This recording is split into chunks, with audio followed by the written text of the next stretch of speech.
SK Munjal is a joint MD, Hero Motor, and let's hear him out as he talks about the monsoon impact on two-wheelers as well as the rural economy.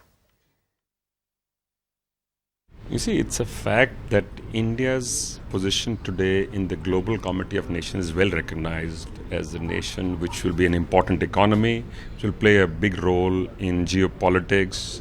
Increasingly, India is expanding its position and role in many global fora, whether it's trade fora or its political discussions or its defense agreements. And the question, however, people continue to ask is about India's identity.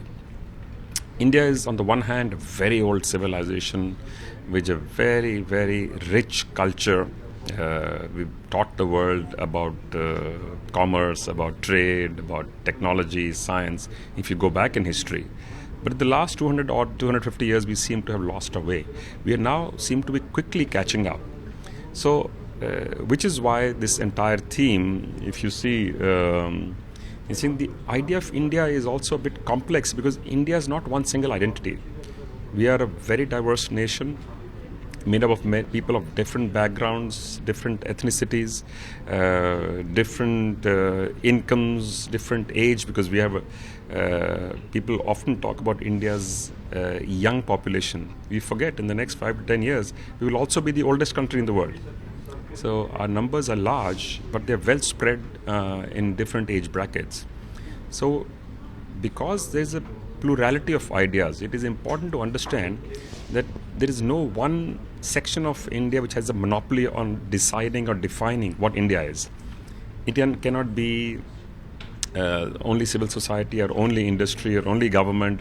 It has to be a collective of the view of the young and the old, and the young are now very vocal, they're very exposed, very tech savvy, and it is well recognized that technology will be a transformative tool for India as we move forward.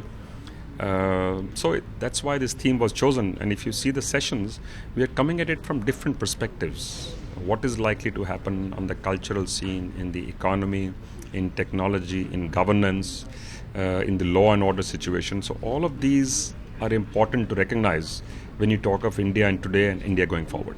So talking about the macro picture, there are some challenges before the country. There is a drought situation in many parts, but the better than normal monsoon forecast. How do you see the economy performing in the next few months as far as these positives and negatives for the economy is concerned? So the world economy has seen a very challenging time in the last few years, and India has also suffered along with everybody else. It is a fact we have been better than most others, but for our own needs, it's not enough. We need to grow faster. In fact, the other challenge we've had is we've not been investing enough in creating new capacities because there was not enough demand. You can see the early signs of a revival right now. It's patchy, but it's there in different geographies of India and different sectors of industry. You can see some recovery taking place. And at the same time, the government has started spending in large infrastructure projects. Now, the hope is that with the investments coming in the large projects and the recovery that is now begun, and as the salaries and wages go up and as the higher back pays started to get paid, we expect liquidity in the system to improve. With that coming in, I would imagine private sector would also start investing in new capacity, thereby creating more jobs, more prosperity, creating a virtuous cycle. The forecast for a normal or a better than normal monsoon is very welcome because we had 2 very tough years because of drought. And as an economy, we are still very dependent on agriculture as a trigger for the annual economic cycle. And because of the drought last 2 years, the demand in the rural areas particularly has suffered. And many of the consumer businesses which have a rural facing business have also suffered. So I think it's very welcome to hear from the Met department and also from the private experts that we're likely to see an improvement. And we hope that will start India's cycle of recovery. And the FM, in fact, has already said yesterday that with a better than normal monsoon expectation, the growth could go up to as much as 8.5% on GDP. So it surely is a good news for the sector which you are closely associated with, two-wheeler. So you think it's going to impact in a very positive way for as well as the overall two-wheeler sector is concerned?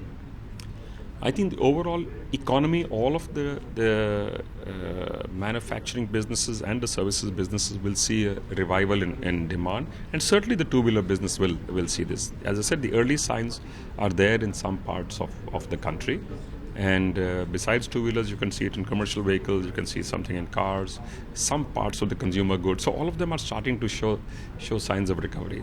So I think this is a good sign, and I hope the recovery continues and also picks up quicker than not.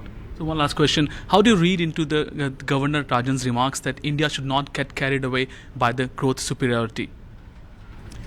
I think what he's trying to tell us is be careful. Don't get carried away with this too much of this positive sentiment alone. There is work to be done. So we have to keep our heads down, focus on making sure we are doing the right things. And sometimes what happens is when you pat yourself too much on the back, you forget to do more things. So I think it's a good balance to strike. We need to compliment ourselves on some of the things that have been done, but at the same time, not take our eye off the ball that there is much more work to be done. Find us on Facebook at facebook.com/ETNow, and don't forget to click the like button. You can also follow us on Twitter at ETNowLive. To stay updated with all our programming, hit the subscribe button on our YouTube channel by logging on to youtube.com/user/ETNow.